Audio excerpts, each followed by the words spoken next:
Ini bayangkan pengangguran yang begitu besar, graduan yang tidak mempunyai pekerjaan yang ada. Datuk Speaker, Sabah tidak terkecuali seperti yang saya sebutkan dari tempias yang ada. Namun realitinya Sabah masih terlalu bergantung kepada hasil tanpa nilai tambah yang ada. Ya. Belum membina rantaian industri tempatan yang mampan.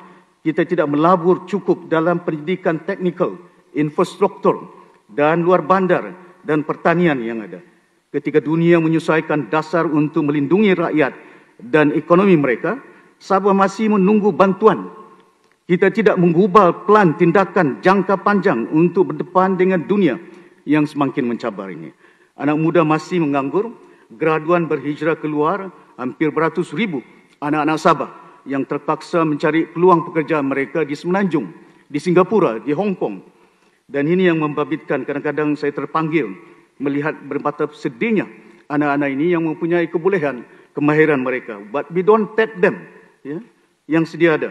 Kadang-kadang terpaksa bekerja di setengah-setengah tempat. But there is no effort jobs matching dari segi institusi yang ada untuk membolehkan anak-anak kita besok keluar universiti match up with the industry yang ada.